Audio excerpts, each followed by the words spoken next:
9, 8, 7, 6, 5, 4, 3, 2, 1. Live from Swansea, this is the Twilight Show with Nathan Gynn. Boridar pawb, croeso I Abertawe and Nadolig Llawen. So welcome to Swansea, Merry Christmas. Tonight we discuss some of the challenges faced by every family at Christmas, how they affect the most disadvantaged and what schools can do to support them. We're kind of drafting a last minute pastoral message to send out before the end of term. So tune in, talk it out, let's go. Live from Swansea, this is the Twilight Show with Nathan Gynn on Teachers Talk Radio.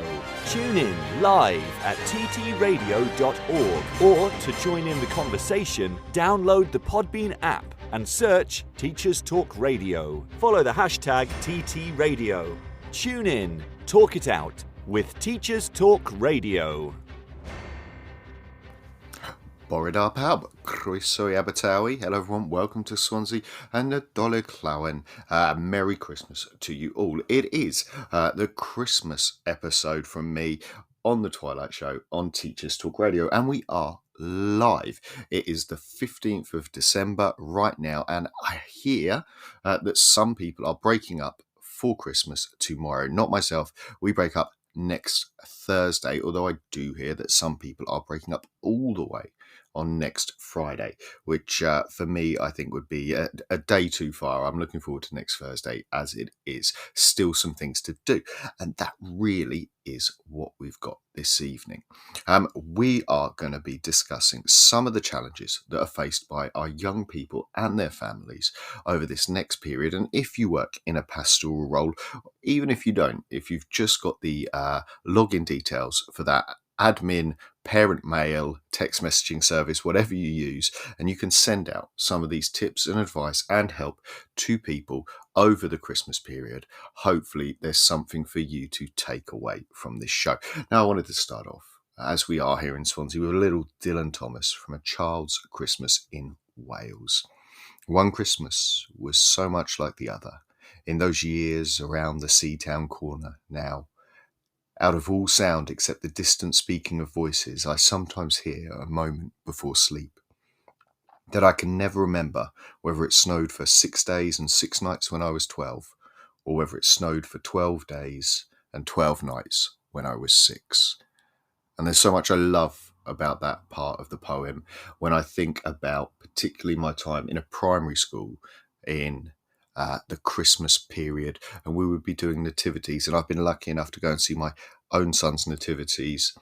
Both of them this year have done nativities, and actually I reflect on, I was shown a clip of one of the young people I work with now singing at the Christmas performance for the school I currently work at. And if you know anything about my role, engaging with school can be hard for some young people. So seeing them succeed and seeing them shine with the talent they've got, I mean, it really brought a tear to our eye. And Christmas is a really special time for that. But Christmas brings its own challenges. Now, aside from our wonderful Welsh poetry that we started with, I wanted to start with a little bit of a light-hearted look at some of the research around Christmas that maybe tells us what's going on at this time of year. And this piece, a lot, pulls from a blog by Glenn Wright for the Times Higher Education supplement called Santa the Stranger and Demanding Kids Academic Research at Christmas. Now, if any of this rings true with you, of course, we are live. You can text us in if you're listening in the Podbean app. You can call in to share your thoughts, and you can, of course, tweet us at TTRadio 2022 for now, until the bells chime for New Year, of course. But you can get in touch there, and of course you can tweet me at Lesson Copy as well if you want to join in the conversation. Now, as I say, Glenn Wright talks about some of the things that we know about Christmas. He says he's not a huge fan of Christmas in this article, and so takes a kind of cheeky look at some of the things that are going on. So here's his roundup of wacky winter research. First one that he pulls on is some research from Alexander Shulgin who postulated that the spices that we're using around this time, and I guess some of those scented candles that I do happen to have in my house as well, are producing chemicals similar to amphetamines when they're baked. So we're talking nutmeg, cinnamon, cloves, and they're potentially acting as natural mood enhancers. Maybe that's why we're happy at Christmas. A little bit of research there. Another piece of research that he pulls on is around those children and how much they are asking for. And he said that some analysis of 344 letters to Santa suggested that the average was asking for 7 gifts per letter, with Barbie, Ninja Turtles, Nintendo, and New Kids on the Block apparently being popular demands. Unfortunately, I think he did pull that research from the 1990s. That would explain a lot. But when compared to some 1970s research, where they were just asking for 3.8 gifts per letter, it kind of shows that trend of upward consumption at Christmas. And that's something that we're going to talk about a lot later when we start looking at how Christmas is going to impact on some of our disadvantaged families, some of our at-risk communities, and what we can do to support them. But yeah, I can, as a parent of young children, I can reflect that adverts on the Christmas telly are definitely something that I am having to fight against. And I wonder, is there something schools can do to support that? I don't know. Text in, call in, let us know your thoughts. But these kids are asking the man in the fur coat for these presents. Well, another piece of research that they found was comparing the facial expressions of children as they queued up, waiting to meet the big man himself in person. And they looked at 300 children, and when they analysed their faces, they found 247 of them were in fact deemed to be indifferent to the experience, and actually 47 of them were deemed hesitant. Now, we might think, okay, they're queuing up, maybe it's that. But when they analysed the adults who were accompanying the children to meet the big man, they found that most of them were wearing an exhilarated expression on their face. Now, no explanation was offered, but I think we can probably interpret from that maybe some of that pressure to enjoy Christmas is coming from adults. And, we're trying, like a Child's Christmas in Wales and Dylan Thomas reminiscing about those times before, maybe our own pressure of reminiscing of what a Christmas should be like is putting some of that pressure onto young people about how they should be spending Christmas. So there's something to reflect on there as well, particularly as we are adults in these young people's lives.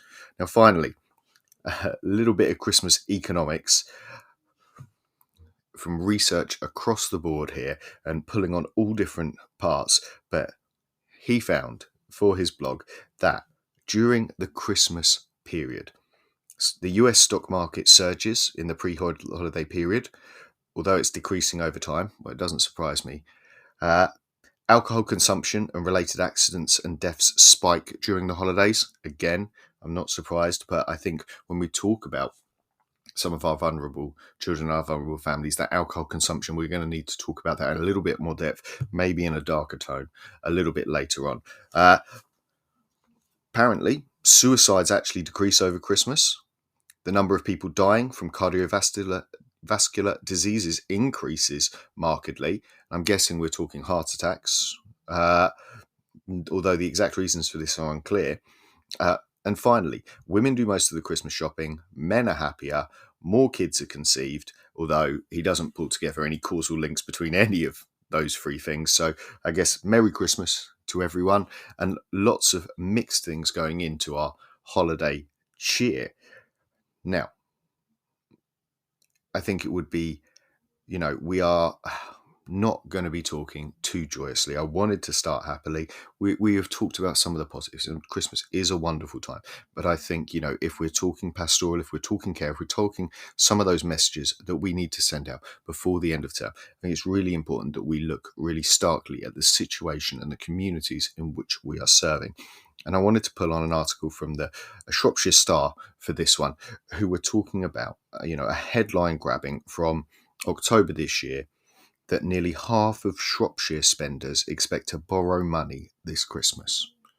And when we talk about, those presents that the children are asking for, those expectations on how we spend our Christmases, whether that be matching pajamas and photo shoots to go on Instagram, or which version of the PlayStation is latest, or any of those things that we are asking for, the competitive edge of Christmas certainly exists. And this was a survey that showed nearly half of the people who asked will borrow to cover some of or all of their Christmas spending this year. Apparently, we're talking about a quarter of people in the UK are worried about going into debt this Christmas. It was Shropshire's Credit Union which carried out the survey of its members, and it was the residents not to use this unplanned debt to tide them over. And it is a worry. As I say, the competitive element of Christmas that we're talking about, and our young people are involved in that when they are hearing in school and we are discussing Christmas plans, we are discussing what we're going to be doing, or their peer group are discussing what they've asked for, what they're getting. From the young people I work with in the older age brackets, certainly, they tend to know what they're getting. Or they tend to, it's been discussed. There seems to be no surprises generally, and so it is openly discussed. Steve Barris, a development officer for the organisation, said, "Our survey shows that many people do set a budget for Christmas, but 1 in 3 said they always or regularly go over the budget they set themselves."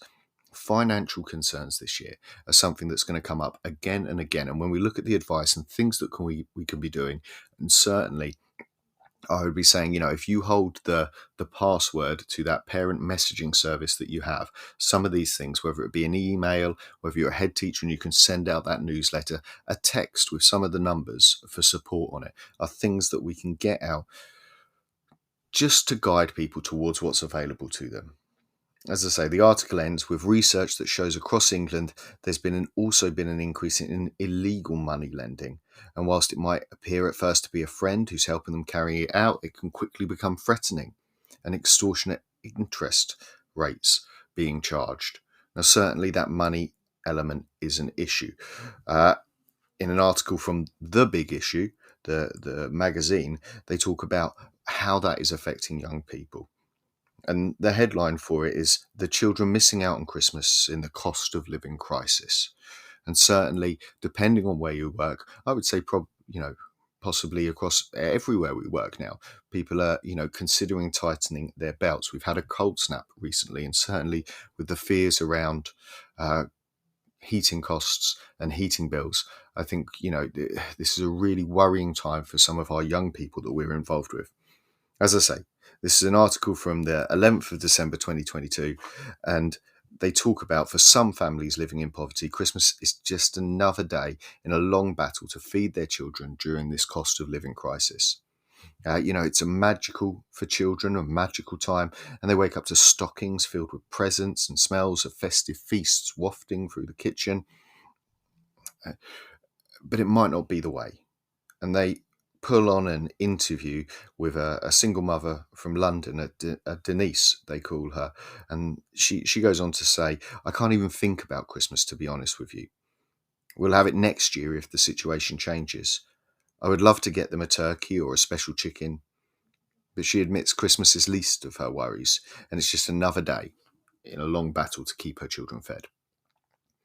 Now, those children go to someone's school. They go to one of your schools. They go to my school.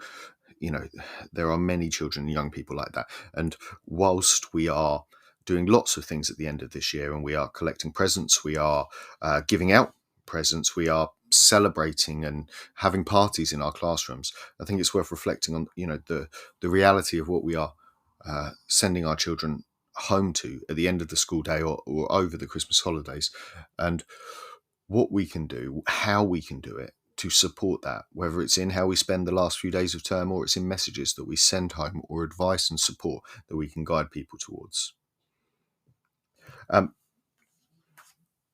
The Childhood Trust, as the charity, has found 40% of children aged between 6 and 16 are facing food poverty in London. That's families that cannot afford to keep themselves fed. And on a national scale, 1 in 4 families experienced food insecurity in September, according to the Food Foundation. that means it's affecting 4 million children.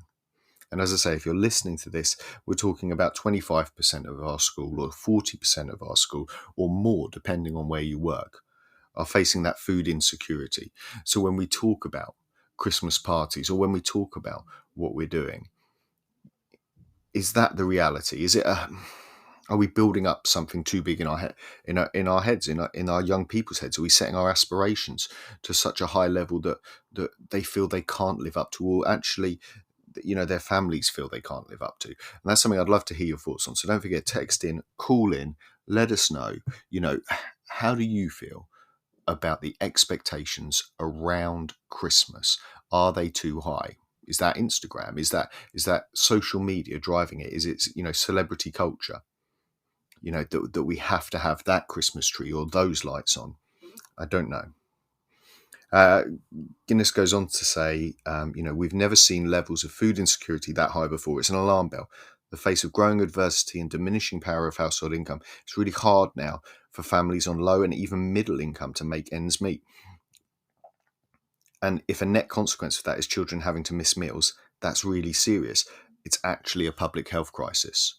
And I would say so. And I think, a thing to pull out there is, whilst you're making those lists of who to support or who to target with those, and hopefully if you're in charge of pastoral elements of your school at the moment, you've already started to take this into account, that actually free school meals is a very poor metric for targeting support into families. And actually, there are elements that, where they do not meet the criteria. There are people who do not meet the criteria for free school meals and are struggling.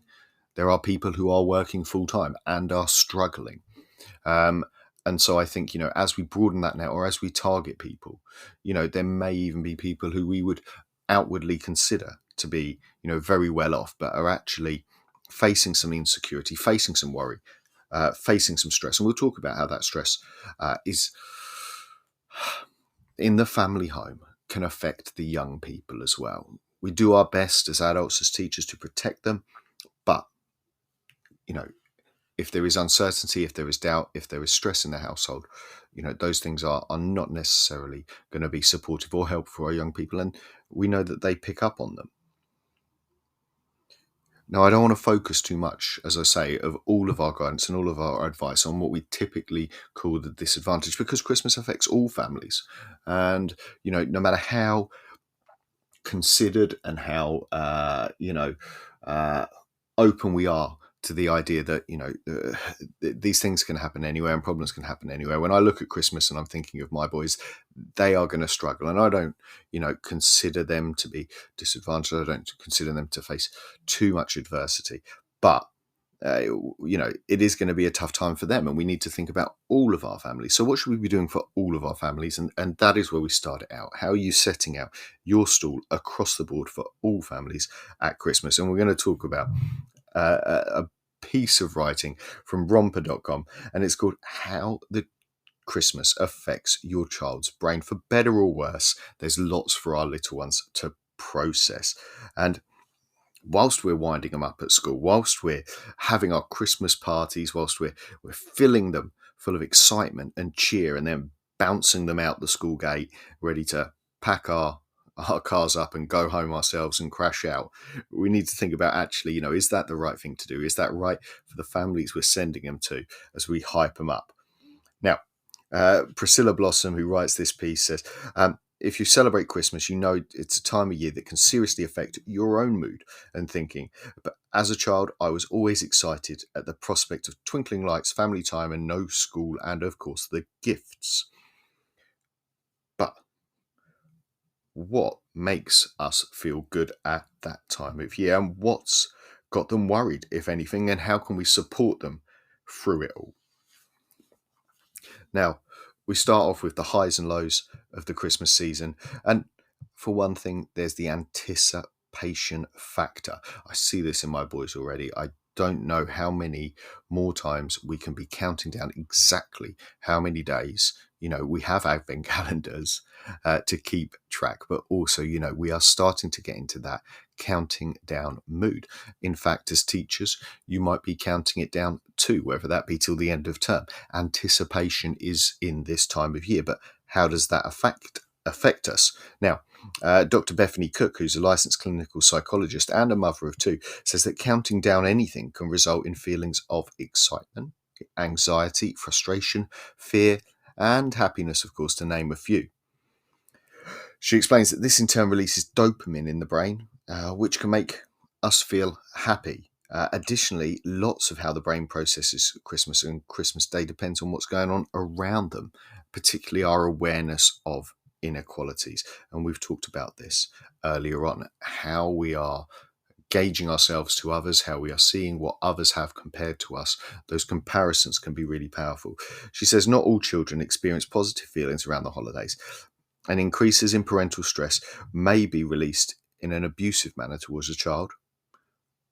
There may be food shortages, and there can be also these concerns about heat in the home.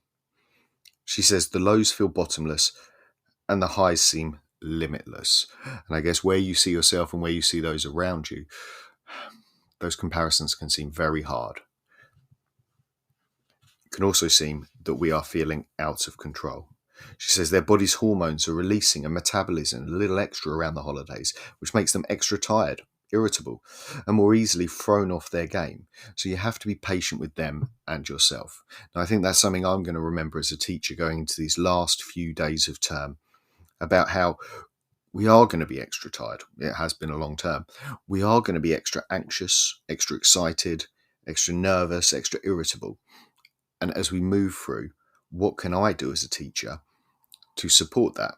Well, as a parent, they're suggesting that we focus on the positive, and I would take that as a teacher as well. They say a review of 32 studies over the past 50 years, published by the American Psychological Association, Journal for Family Psychology, found that family routines and rituals, including Christmas traditions, had a positive impact on children's health, adolescents' sense of identity and stronger family relationships, and more. And I think that is important. I don't think that the nativity is there just to show off, just as a celebration. I think the fact that everyone has done it, I think the fact that your cousin did it, I think the fact that your older brother did it, I think the fact that you may know your mother or your father did it and their grandparents did it, I think that passing on of tradition helps us stabilize us in this time, that there is a routine, and we always do that, and there's a consistency to it. And it's not about the size of it or the flashiness of the costumes, it's about the event happening. And I really do, value those routines and those things happening over what the actual thing is. The fact that it's a routine, I think, is really important, and a ritual. They talk about nostalgic reminiscence, and it helps a person maintain a sense of continuity despite the constant flow and change over time.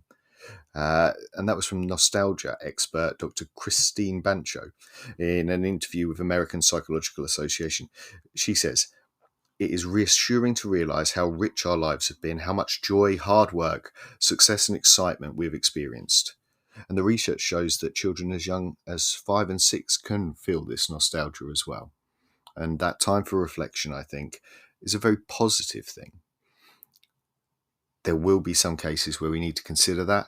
And I think when we look a little bit later into some of the issues around Christmas, some of the issues, particularly for disadvantaged families or families in crisis, lingering too long on nostalgia can possibly be a bad thing. I'd love to know your views on that.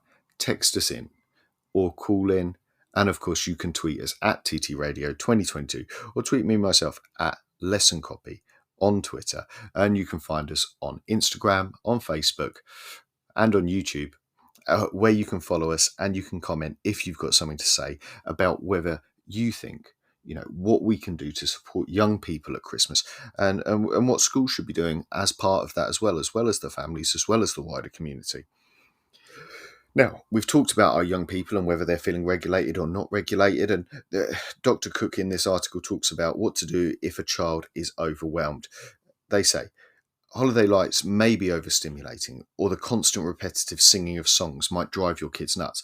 Now, when I was in primary school, it would drive me nuts. And actually that burnout from everything being Christmas, from Christmas songs, from Christmas lights, from Christmas dinner, from, jingling constantly, I think sometimes we need to think about what we should do for a child who's visibly struggling in those situations. We might think that we are creating an atmosphere of fun. We might think that we are creating an atmosphere of anticipation and excitement. What we may be creating is an atmosphere of anxiety and worry. And we need to consider that. The advice given is to create a safe and validating environment and then ask them what's going on. If you don't know you are struggling or you're trying to figure it out, then seek outside help as well from family or friends, or possibly in your school if you have them, a therapist. But it's something that we as a school can look to do to support young people from sensory overload or anxiety in the build up to the Christmas period. Now, some of us are struggling with having the perfect Christmas, and that may be where some of that anxiety is coming from as well. And I think there is, an honesty and an openness to those conversations, and also how we talk about social media use over Christmas and how much social media use, particularly for teenagers, is going to be helpful if you are sat at home not having an enjoyable time and you are on social media looking at pictures and Snapchats and Instagram posts of people opening their presents, people enjoying themselves. And I think we really need to have that conversation before we break up for Christmas about young people and social media and how they deal with it over a period, particularly if they are upset or they are not feeling positive about their own experiences. Going on social media, while supportive in some elements, often can make us feel worse. I think that's a really important message to get out. They say, as you get close to Christmas, take a few extra pauses in your day to make sure you're focusing on the meat of the holiday. That meat being time with the family, self-care, helping others. And I think that's important for us to do in school as well. It's not all about the gravy on top. It's not about the gifts, the parties, the events, as Dr. Cook says. They also finish this article, and before we pop for a quick ad break, they talk about what to do when the holiday season ends. And I think this is possibly one of the things that I reflect personally as the hardest, is that after the high, what to do in between Christmas and New Year, how you handle that. They say children may feel blue for a few days post-Christmas as their hormones try to rebalance after the weeks of heightened anticipation, excitement and stress. Throughout all of this, Dr. Cook recommends following your child's lead and focusing on gratitude at the time of year. It gets your neural pathways firing and zoned into the positives instead of the negatives. And of course, us leading by example should help the children as well. Something that we need to be aware of at the last day of term, and how we are framing Christmas and what actually is the message for the young people that we are giving out. And if it is being grateful for what we have and what the year has passed, then we are turning it on a positive. We're going to listen to a couple of adverts and we'll see you just on the other side. This show is brought to you in partnership with John Catt Educational, a leading publisher of books, directories, educational guides and magazines specifically aimed at forward-thinking schools in the UK and beyond. Have you checked out their latest releases? Don't miss out! Visit johncattbookshop.com to explore their full range of titles and advance your own professional development today. Happy reading!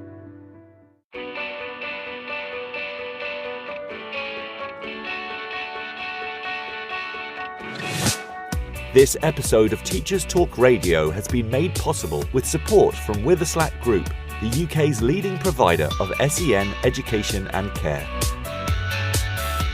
They're here to support you too through an ever-growing offer of free resources, including webinars, podcasts, articles, and events aimed at supporting teaching professionals like you.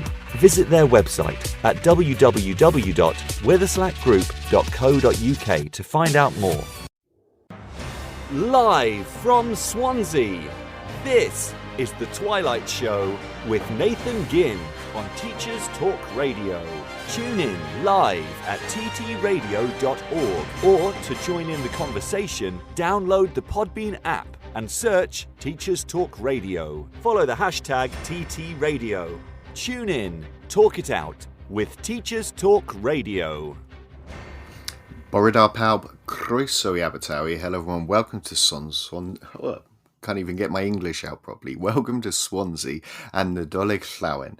Merry Christmas. Now tonight on the Twilight Show here on Teachers Talk Radio, we are talking about some of the challenges faced by every family at Christmas, how those challenges affect our most disadvantaged, and what schools can do to support them over the period. We are kind of drafting a last-minute pastoral message to send out before the end of term to help our families maintain and support themselves over that period. So if you are in control of the email that goes out to all of your parents, if you have the password to the text messaging app, or if you are in charge of getting that last newsletter out before the end of term, hopefully there's some things in here for you to maybe just put our minds at ease that we've done everything we can to make sure that everyone has an enjoyable Christmas and returns to us the other side safe and sound. Now,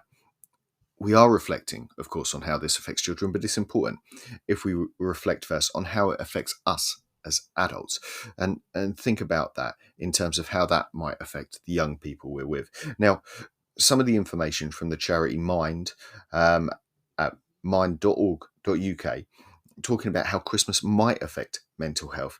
The examples that they give specifically of challenges in the run-up to Christmas are things like you feel alone and left out because everyone else seems to be happy when you're not.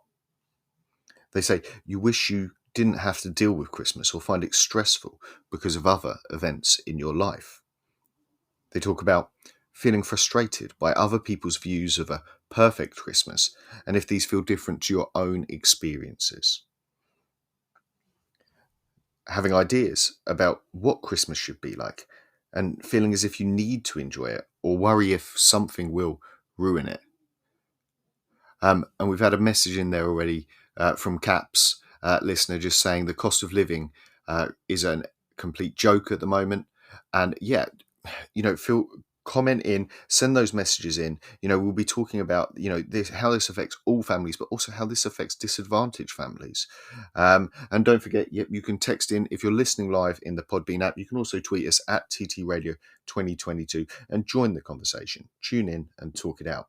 Other things that people feel about Christmas, they feel that Christmas gives you something to focus on and look forward to, and then find it difficult when it's over. And Cap's just saying there, that's what's making people feel alone, that struggle to deal with the cost of living crisis. And thanks for those messages coming in.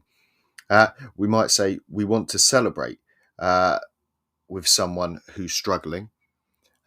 Or they also list, and this is from the charity Mind, looking at mental health, that listening to other people's exciting plans makes me feel like an alien being, as if I don't have all those wonderful relationships in my life. Caps has text in to us just saying, I like Christmas just for the break from work and to have time for my children.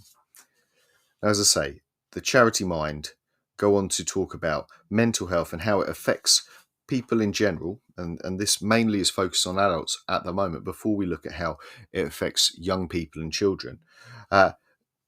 Just saying that your mental health problems might make it hard for you to spend Christmas how you want. You might have difficult and stressful experiences that could make your mental health worse. They say it can be harder to access services that normally help you, and some of these services might be closed during the Christmas period.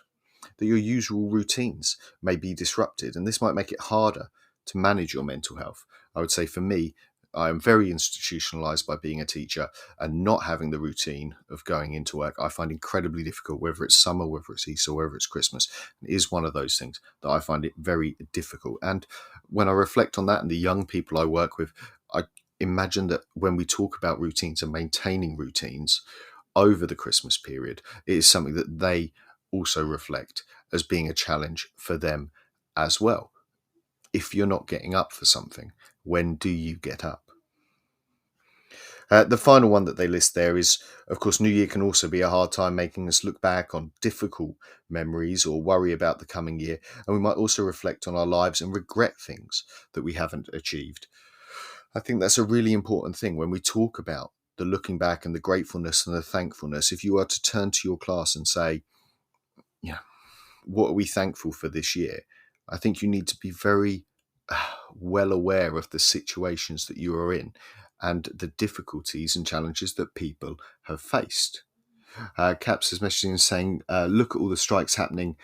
That's a strain for everyone's mental health. Certainly, as we go through that, we have had some tough Christmases. And whilst I think, when I look at how hard this Christmas is going to be for myself, for other people, I think about the COVID Christmases that we had. I think, I struggle to look back and rosily over the past few years and I think that brings its own pressure as well. If we are going to, if this was supposed to be the first big Christmas post-COVID, if this was going to be, actually everything's back to normal, and it doesn't feel very back to normal, when you look at the cash in our pocket or the heating our homes or the things that are going on, is there a pressure there to actually say, do you know what, this is going to be a big Christmas because of what's happened to the past few Christmases? And does that put additional stress on ourselves, on families, on the young people that we're working with?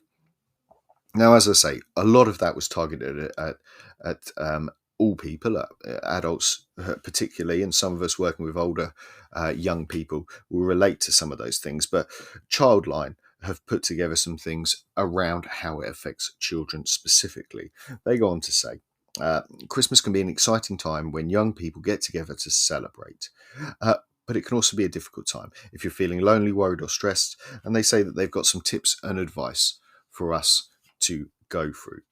They talk about getting support and how you can reach out and get support, particularly with some of those structures missing. And I think that, if you are in a pastoral role and if you are a go-to person daily for young people, then not being there, we have to reflect that as a system, us not being there for 2 weeks over a potentially difficult time is maybe not an ideal system. And I don't have an answer for that, about how we can overcome that. I mean, I do have an answer. I'm not sure that the government would 100% agree with me when it comes to properly funding social services, but stepping back from that and feeling comfortable that you have left them with all of the information they need, should they find it difficult to cope, is a difficult time, I think, for pastoral staff. Now, as I say, Childline give us 4 ways to cope for young people. Young advice added. So if you're talking to young people over this period who you think you are worried about, here are their 4 tips that you would give them. One of them is to take a break from your family if they're starting to annoy or upset you. And I think that is an important one. I would agree with that. A nice piece of advice there. Being able to step out.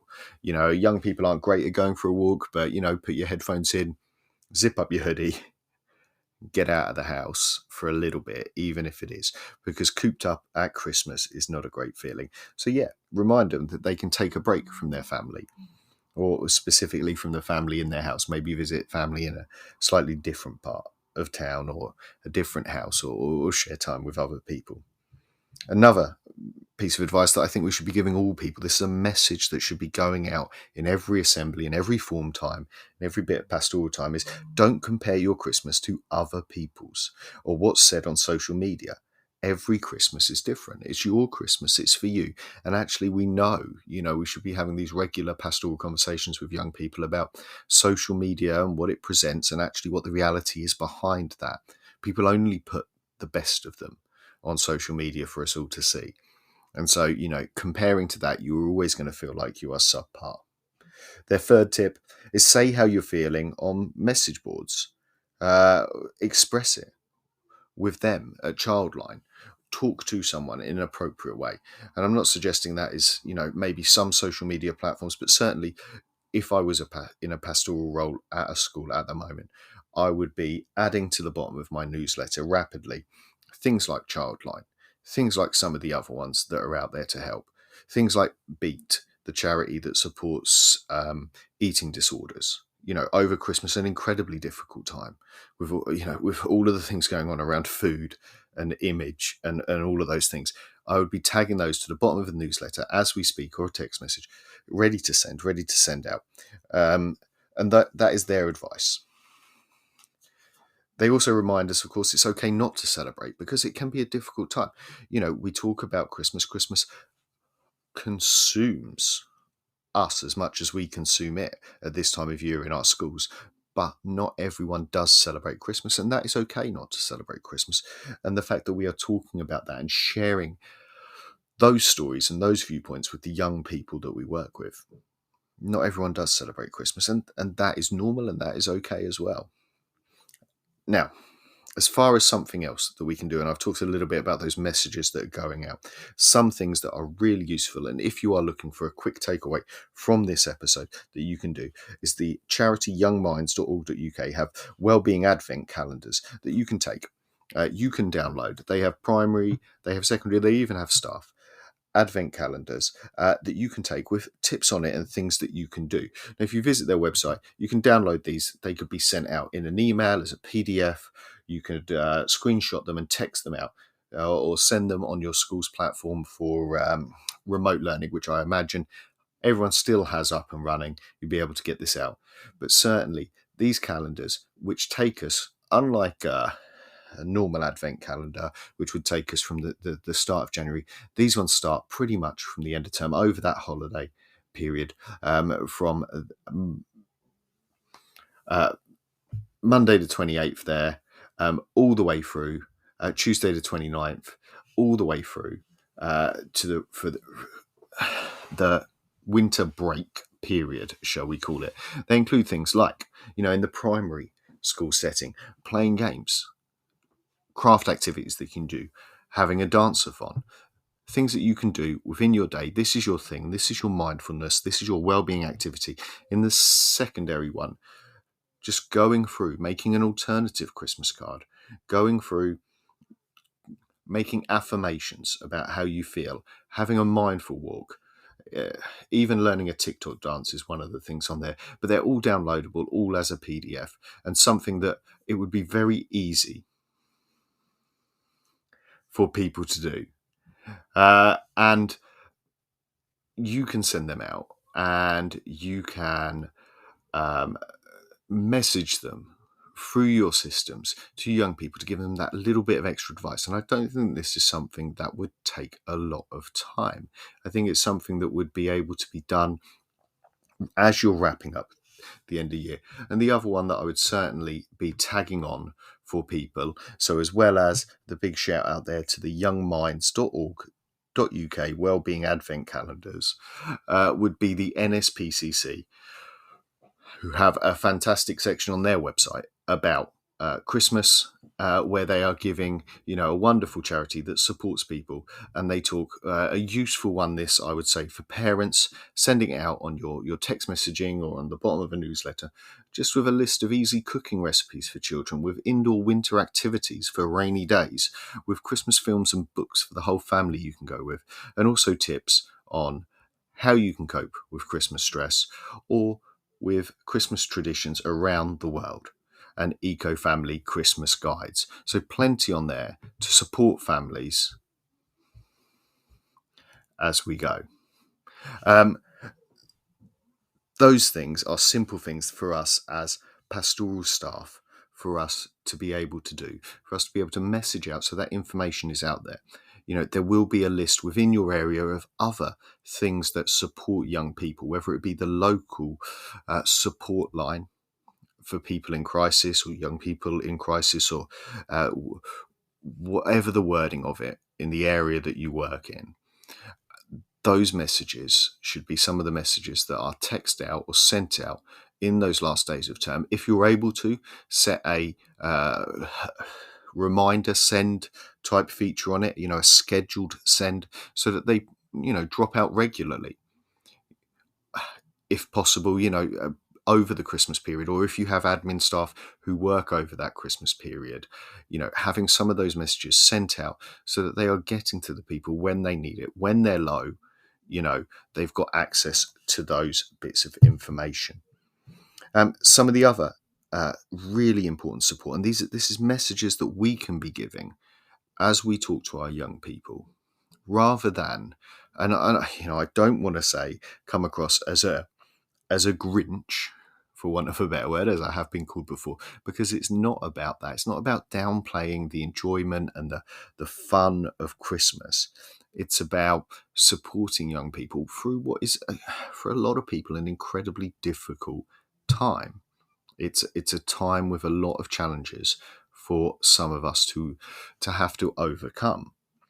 And so this advice comes from youngminds.org, the charity, and their advice, number one, is we should be saying to young people, keep it in perspective. Remember, it's a normal day of the year. You know, you've got this. Christmas can be as big or as small an event as you want it to be. And those are messages that we can send out. And we just had a text in there saying some people put on a brave face, not just young people, but the adults too. And I think, you know, when we start talking about that support, some of the messages that we send out, and I'll talk a little bit about the challenges that are faced in some disadvantaged homes or some vulnerable homes, and messages also, some helpline numbers that we should be sending out with what we know about what happens over Christmas, increases in domestic violence, increases in alcohol usage. We should be sending out those messages too, because it is young people in those homes that we will be picking up the pieces with when they come back.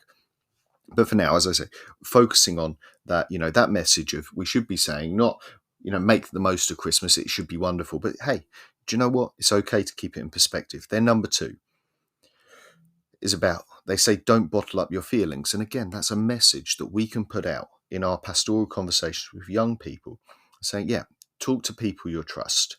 Don't bottle it up. Don't try and hide it away. Don't be afraid to pick up the phone. And that's where it's important that they've got quick access to whatever your school's preferred direction that you direct young people, whether that be Childline, whether that be the NSPCC, you know, that message needs to be out there, and that they know who they can talk to during this time, because they can't talk to you because we've closed the schools. And that's not meant to make anyone feel bad, but it is just the system that we live in. The third one that they say is use your time well. Do things that make you happy. And this doesn't mean pressurizing yourself to be the life and soul of the party or doing things that are typically what people think should be done. You should be doing the things that make you happy over a period of time that we all put aside to be happy. And so whether that's reading your favorite book, watching some Christmas TV, catching up with the family, those are all things that we can do. Now, their fourth piece of advice that they give us, and this is a really powerful one, I think, for us to be putting out for young people. We do say that Christmas is for the family, but also take time for yourself. Remember to, you know, have some me time. It's great spending time with your family, but also take breaks from those social situations. If you're anything like me, is social situations and anxiety and building up and that pressure of socializing makes it more difficult, and you need to take those regular breaks. We've had a text in there just from Caps, one of our listeners, just saying the problem with that is when you tell someone something, they get stressed themselves, i.e. the family. Some people choose not to speak, not to hinder others, sadly. And yeah, I think that is really important. That's why we should be getting these messages out of where there are other avenues of support. And it's okay, you know, to talk to someone if you can't talk to anyone that's in your family. But it's important that we give young people those options, those pathways that they can do it. The final tip that they give from youngminds.org.uk, the charity for young people's mental health, is to make adjustments to suit your needs. Prioritize whatever it is that helps you relax and feel calm. Allow yourself time and space you need to cope, and make decisions that suit your needs. If crowds make you anxious, you could do your shopping online. Avoid the big gatherings of your family and see them individually, one by one. And there's some great advice there. And it's those kind of messages, I think, that maybe get overlooked in the glitz of the Christmas show and, you know, the Christmas jumper day and the Christmas meal and all the things we have to do and the excitement of Christmas. that we are maybe missing out on some of those pastoral messages about how to look after yourself during that time. Now, we are shortly heading off to the news, and when we come back, I did want to end the show with what will be some tougher conversations, I think, maybe about specifically how, concerns around which people will have, because when we talk about pastoral roles, we talk a lot about disadvantaged and vulnerable families.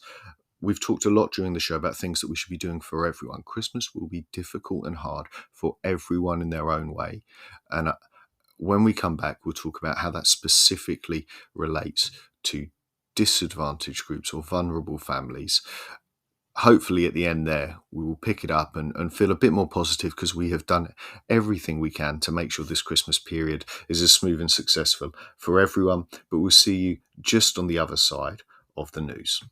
This show is brought to you in partnership with John Catt Educational, a leading publisher of books, directories, educational guides and magazines specifically aimed at forward-thinking schools in the UK and beyond. Have you checked out their latest releases? Don't miss out! Visit johncattbookshop.com to explore their full range of titles and advance your own professional development today. Happy reading!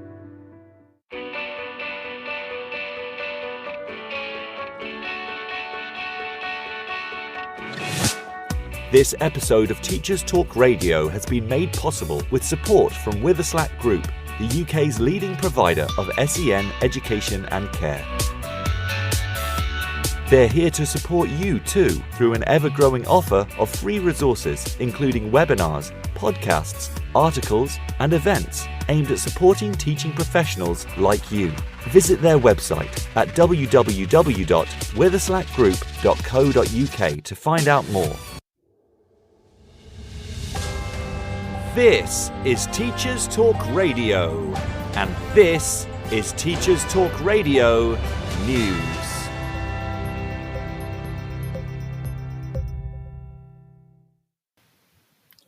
TES magazine reported on news that Education Secretary Gillian Keegan said that the proposed schools bill will not progress in this parliamentary session.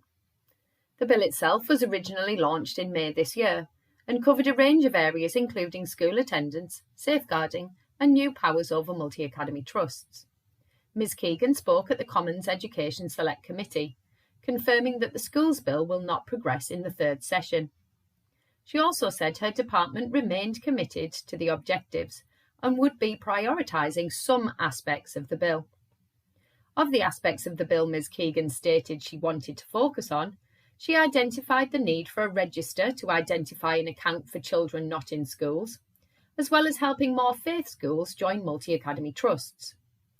One area not seen as a priority, however, was the creation of more grammar schools, with Ms Keegan stating her strong views that 93% of children will never get to go to one, and the belief that the academy structure remains the route to make the biggest difference to the most children the quickest. The Mirror Online carries a story about Labour MP Zara Sultana's proposal to widen the free school meal scheme in primary schools across England.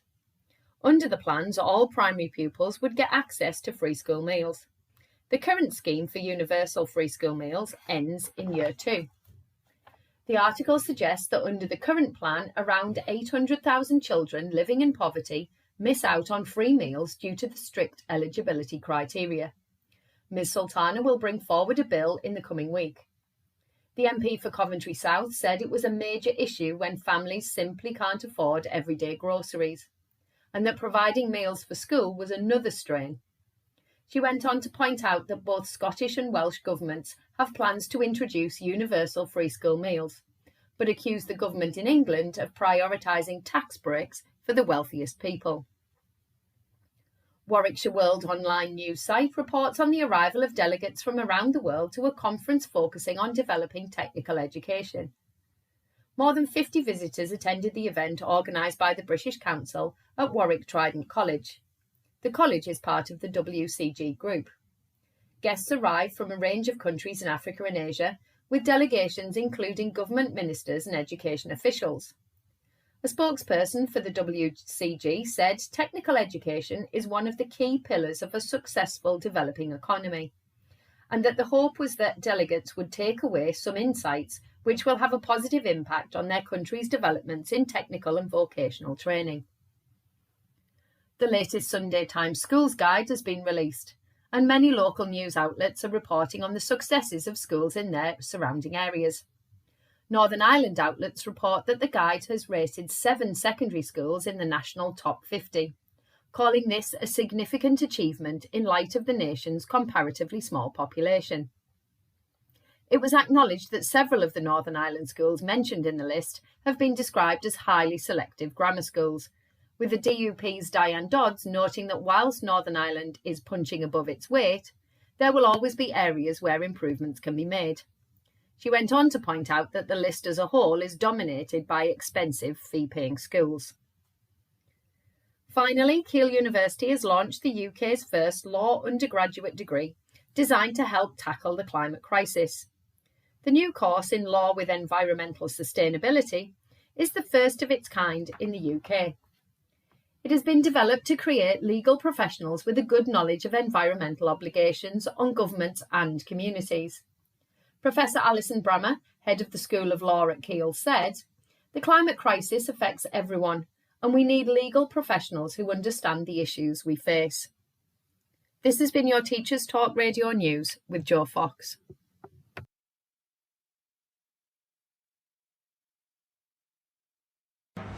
Live from Swansea, this is the Twilight Show with Nathan Gynn on Teachers Talk Radio.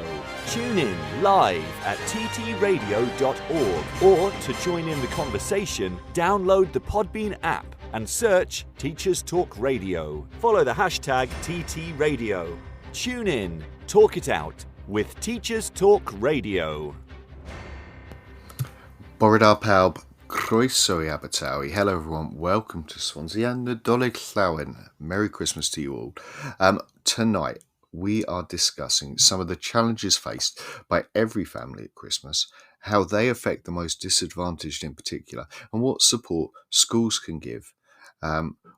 We are sort of drafting a last-minute pastoral message to send out before the end of term. So as I say, if you've got the keys to the email that emails parents, or the password to the text messaging system, or whatever it is that your school uses, or you know the person who's drafting that last school newsletter before the end of term, there are maybe some website links, some phone numbers, some ideas from this show that you can squeeze in there at the end that will just help some people out in what is a wonderful time of year.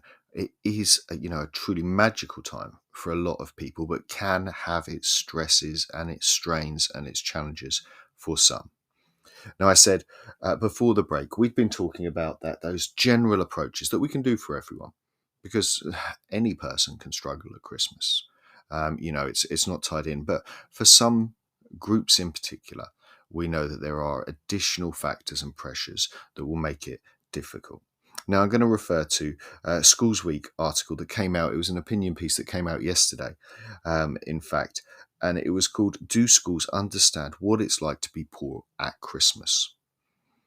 It starts off with a piece of a fact, a piece of data from a recent House of Commons briefing paper, and it suggested that on current trends this year, the share of children in relative low income after housing costs will be at its highest for as far back as there is consistent data, and that's the 1960s. So we are facing a monumental challenge for a far greater number of young people and families than we've ever known before, or certainly in recent memory, or within the memory of anyone working at your school, potentially. They say that, it's an increasingly common challenge for schools, and Christmas can make things even harder for poorer pupils. When home life is stressful, being holed up together for 2 weeks surrounded by talk of presents can be unbearable. They start looking at what the research says about how we can poverty-proof Christmas, and it's not something I want to dwell on too much, because I think there are wider societal factors that we need to to do there, and particularly with a week left, or maybe, depending on where you are in the country, a day left of term. There are some things, but I think that awareness, there was a Children in the North project in 2013-14 that piloted kind of a research-based initiative involved in looking at pupils' experiences of poverty.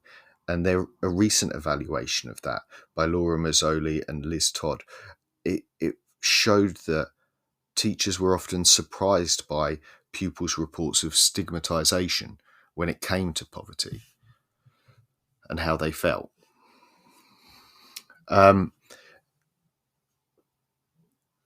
One of the suggestions that they came up with, or one of the viewpoints that they came up with, was how do we overcome this student fear of being humiliated or shamed that leads pupils and all families, I would say, I think everyone is at risk of this, of trying to hide their poverty. The stressful process of that kind of impression or image management, such as refusing to disclose their circumstances or telling their parents about school trips, or, avoiding things that they feel could be unaffordable. I think we need to be more and more aware of it. And that's what this research shows as well, is that you might think you know how well the young people are doing, but because of the perceived stigma attached to poverty, a lot of it is hidden. A lot of it is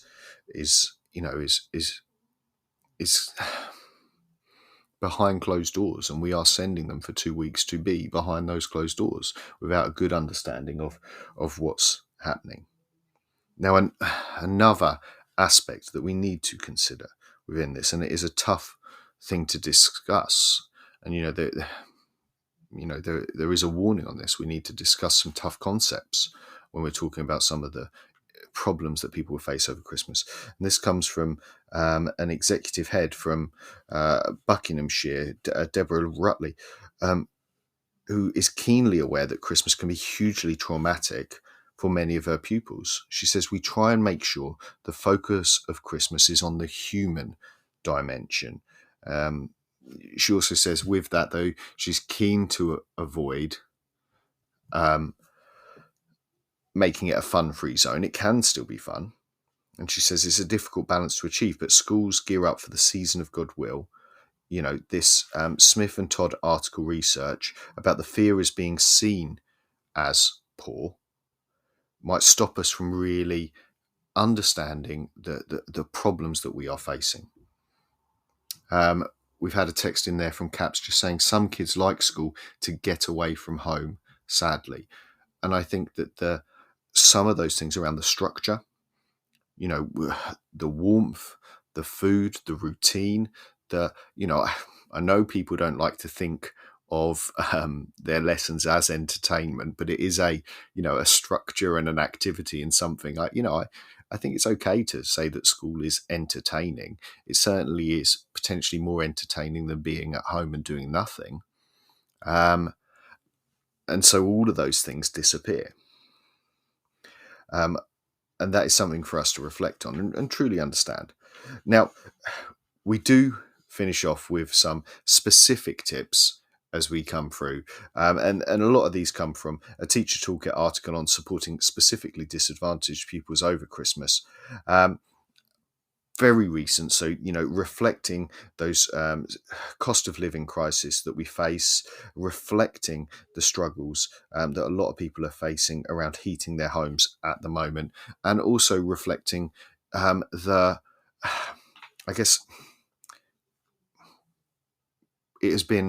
we have had some tough times recently. We have, we have had COVID times, we have had economic hardship, and we have had now fuel and food poverty that we are facing as we go into Christmas. And I think on top of some of those other bits, thanks, Caps, for joining us this evening. It was great to have your input as we go through, and Nadolig Llawin to you as well, as we say from here in Wales.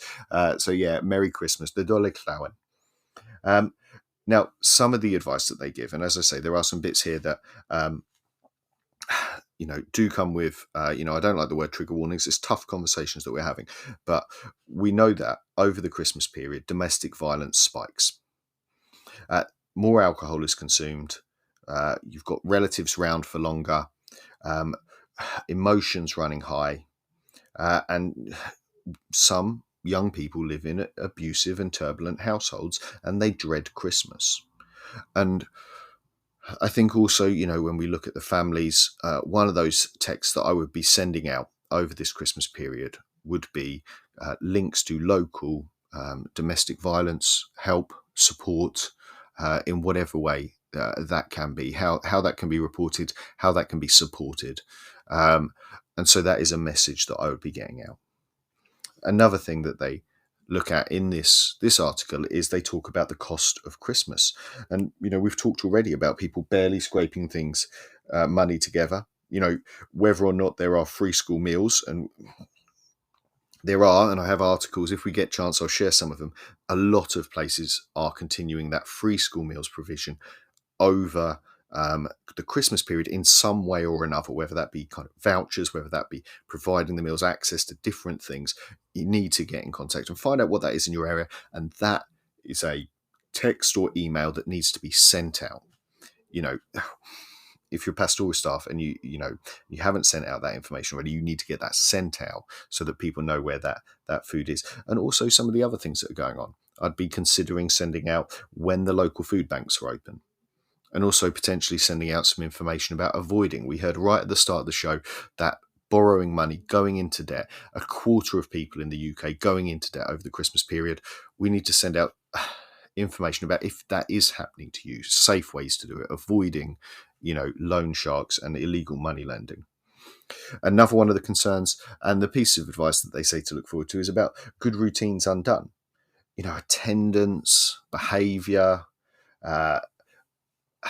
work, even doing those work and structure. All of those things are really important parts of the school day. They're things that I joke that I'm institutionalized, but they help me with my day. And so you may be sending out those reminders about, hey, do you know what? A couple of days getting up and staying in your pajamas is good, but not for the whole 2 weeks.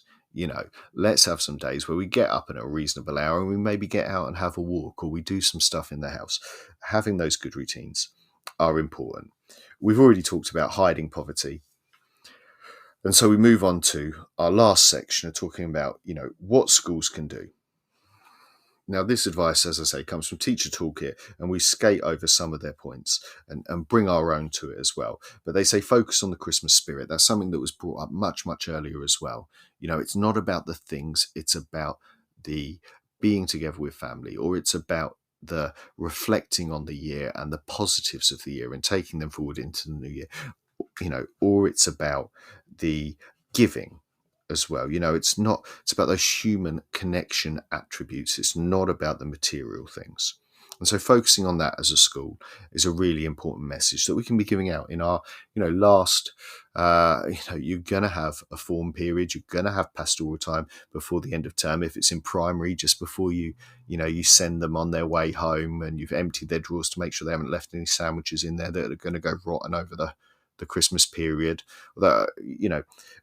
Take that moment to refocus on what the Christmas spirit is.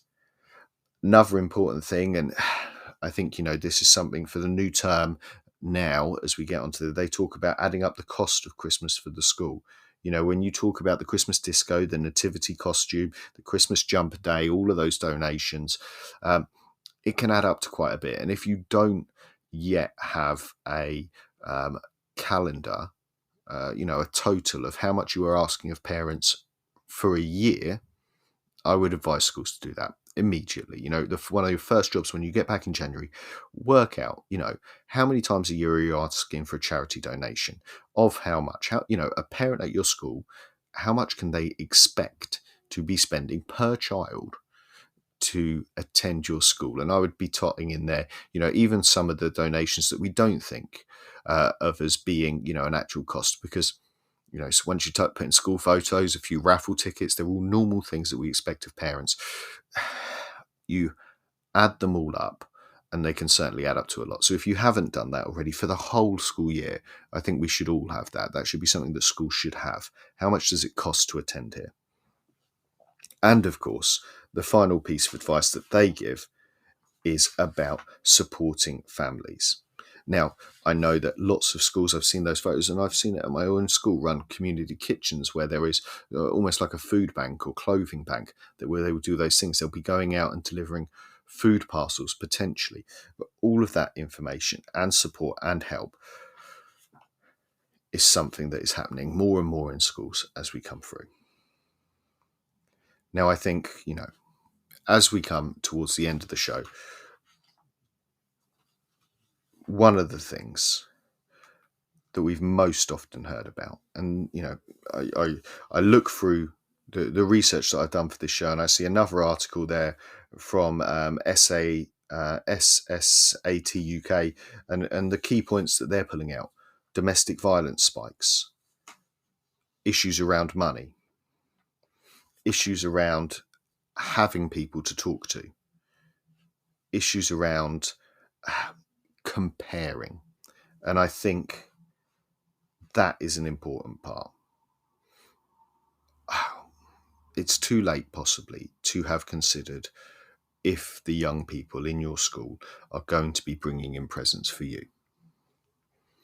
I'm against it, and I always put it off. A card is fine, a homemade card even better for me. Those are things that, I would happily receive. But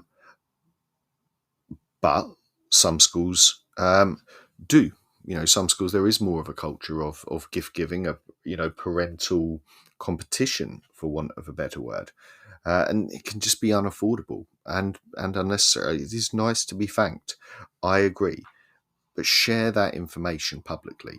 If you've got a week left, and I would say tomorrow, before the last weekend of term, for any schools who are on the same timetable as I am for their calendar year, send out a message tomorrow that says, please, as a school, it's great that you want to thank our teachers, but, a homemade card will suffice. You do not need to be going out this weekend and buying a box of chocolates and bottles of wine. Shoot me down if you want, but that is not what teachers need. Sometimes it's a mug, and sometimes it just ends up as charity shop fodder. And certainly, there was a recent, very heated debate on Mumsnet about this idea of what whether or not teachers should be receiving gifts at all. Now, it's a tough one. A woman sparked a heated debate after suggesting that families should stop giving teachers Christmas gifts. And, as I say, it was on Mumsnet, and it started with a title of "Please Stop with the Teacher and TA Gifts." And she said, as someone who works in schools and knows many people who do presents, there's such an unnecessary pain. I would kind of agree. She says, please no more mugs, teddies, chocolates, bizarre decorations. How many teachers, TAs, nursery staff do you think really want it? You are just gifting them a trip to a charity shop and the need for more bin bags, which I think is incredibly brutal. But is worth, if you are not expecting them as a school, make a stand, because some people, it is an additional pressure that they do not need to go out and spend £10 on a teacher when they could be spending that on their family. They could be less stressed through spending less money. It's also worth checking your school's policy on gifts anyway. I know EDAPT have a lot of information on this, where they talk about what the DFE says, who helpfully say it's up to the school body, but there certainly are some schools, the Buckton Vale Primary in Cheshire, which says that no cash or monetary gifts can be accepted. It says no hospitality gifts can be accepted, and lavish or extravagant gifts need to be recorded. And in fact, actually, in a lot of schools, you would have to record or declare which gifts you are receiving if they're over a certain amount. So it's certainly something that, I think we can do away with in this day and age. If you want to shoot me down, text in tweet in at TT Radio 2022. Am I a Grinch for saying that we don't need teacher presence in this day and age, in this time of austerity? We've heard there, the highest levels of potentially levels of income poverty since the 60s. That is a really tough one. We've got a listener there who's just tweeted in saying agreed. As I say, message in, tell us where you're from, tell us what you do, and you can tweet in and join us. Now, I did want to say, I get sidetracked by talking about my dislike of Christmas gifts. It's not about being a Grinch. I'm all for celebrating Christmas. And, as we've gone through this, I keep reminding, or trying to remind the listeners out there, that I am all for Christmas cheer. What I think we need to do is accept that also there is some Christmas fear. There are people who are struggling at the moment, and getting those messages out, getting out a message about where they can access food support, where they can access financial support, where young people can access mental health support and things that they can do. Messages about healthy routines over the Christmas period, whether that be something like the Advent calendar of activities to do through your time over the Christmas period, over the Christmas break. Also around family support, around things like domestic abuse, getting those messages out so that people have a hotline, have a number that is close to hand that they are able to use and support. All of those things. As I say, I will talk through as quickly as I can just before we finish. There's a press release from Essex government saying that they've got Christmas holiday vouchers, 1.5 million allocated in Essex to help support those in need over winter. So, if you haven't shared information such as this, it's happening all over the country. £15 per week per child, that's enough to make a big difference. So if you haven't looked into this, if your school hasn't checked these kind of things out, as I say, that one's from Essex, and they've got clubs for open to young people eligible for free school meals. That's probably something happening in your area as well. If you don't know that, if you're a form tutor, if you're ahead of year and you're unsure if those messages have gone out, that's Essex. I can tell you from the Nottingham Post, a similar article saying Nottingham families to receive food vouchers and free activities this Christmas. Nearly 20,000 children are being supported this year in Nottingham. £15 a week vouchers. These things are out there. If you're unclear or you think that someone hasn't taken up on that offer, then they're there. But it is more than just the vouchers, because some of this funding, again, in Nottingham, children attending clubs. They say they had 20,000 children attend over Easter and half term, and the same clubs are running. They're happening in Nottingham Forest Community Trust, it says there. And so those things are out there. Direct your children towards them, because there is, if you're having a tough time at home, being able to get out for a day, be able to have some structure and routine for a day, those are great things. We've had a text in there just from one of our listeners saying, spoke to a friend who's a teacher in Texas, seemingly affluent area. Presents were given throughout the year, through the year, in thanks for teaching their child. Watches, basketball tickets. The most expensive was a personalised Mont Blanc pen. Wow. Yeah, I think there are some affluent areas, but also I think one of those things is it can build a culture of competitiveness between parents, where if you maybe are not doing as well as other parents and they are all giving expensive gifts, and you feel that you need to give something of a similar level, and whatever your level that is at, and I have never worked somewhere where it is tickets to the basketball or Mont Blanc pens, but I have worked places where it's a bottle of wine and some chocolates, and so everyone then feels that that's the standard expectation, that teachers get a bottle of wine and a box of chocolates. But if that's something that you're going to struggle to afford, that's where we need to step in as the school and say, actually, we don't expect anything. Let's put an end to this, culture of giving. We've had another message in. saying, so many families are going to struggle. Great points you're making. We'll definitely be looking into how best to share messages and support the families and who they can contact. Diolch and Val, a Welsh speaker. I'm sorry your username doesn't appear. It'd be great to hear from where you are. If you're actually in, in Wales at the moment, or just have picked up a little bit of Welsh along the way. Diolch and Val. And the Nadolig Llawen to use ZSZWRYDB. I think, so I was talking about Nottingham there and the support there. As I say again, if you haven't got out messages about where all of these clubs are happening, that is an important message. Again, same message, this one from the guide liverpool.com, so a Liverpool one, free activities for kids and supermarket vouchers to support Liverpool's families this Christmas. It is there. I think a lot of people might know about the vouchers.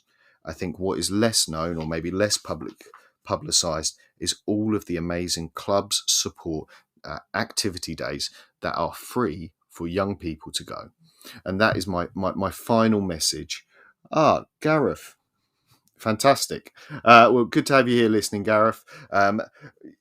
It's good to have another Welsh voice in the chat.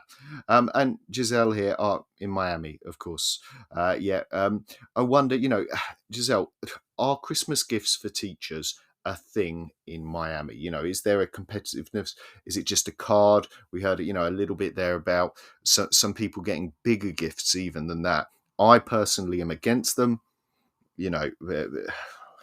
I don't know where that comes from. Yes, they are. Sorry, a text in there from you, but they are the worst usually. Yeah, I do have a cupboard full of mugs in, I would say in most school staff rooms, there is a cupboard full of mugs that people have been given for Christmas, best teacher mugs, maybe at the end of the year as well, best teacher mugs that have maybe not been taken home, maybe have been left to the staff room for the communal area. And Giselle has ticked in like old dry erase markers or post-it notes. Do you know what? Actually, I would love. I take it all back. I would love some post-it notes for Christmas. If there's anyone listening, I really actually, staples and post-it notes are things that go missing from my office regularly. So yeah, actually, I take it all back. I do want presents, and I want post-its, and I want staples. So it is the end of the show, I'm afraid. Now, if you have only just joined us, we have been talking about and discussing some of the challenges faced by every family at Christmas, how they affect the most disadvantaged, and what schools can do to support them, particularly as we come into the last few days of term here. We've kind of been, as we go, drafting this pastoral message to send out before the end of term.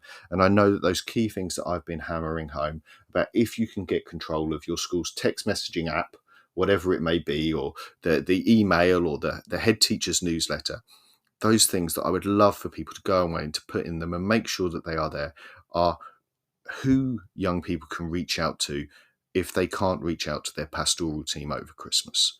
We're closing down for 2 weeks, and some of them might need support. So we need to put those contacts out in front of them. Equally, who their family can reach out to, whether that be money worries or domestic violence concerns, who they can reach out to for support as well. And there is support out there. I've read 3 different councils there. Nottingham, I read out from Liverpool, and I read out from Shropshire as well, where there is vouchers available for food, where there are activity clubs happening over Christmas. The support is there. It is up to us not to work over Christmas, but it is up to us before we finish to enjoy and rest ourselves, which we deserve as teachers as well. But it is up to us to pass on that information and make sure it's front and centre for all of our young people and families before we go. Now, it is time for us to wrap up. Diolch and Val, thank you very much. Nadolig Llawen. Merry Christmas to you all. And Nos da. Thank you, Gareth, as well. And throwing me off as I switch between languages. But yeah, that is me for this year. Oh no, I tell a lie. We'll be back on Twitter Spaces next Friday. I am to do Staff Room 101, where I will have my Grinch hat on. We will be complaining, and we will be throwing stuff into the pit that is Staff Room 101. Good night, Nos da, and we'll see you all next time.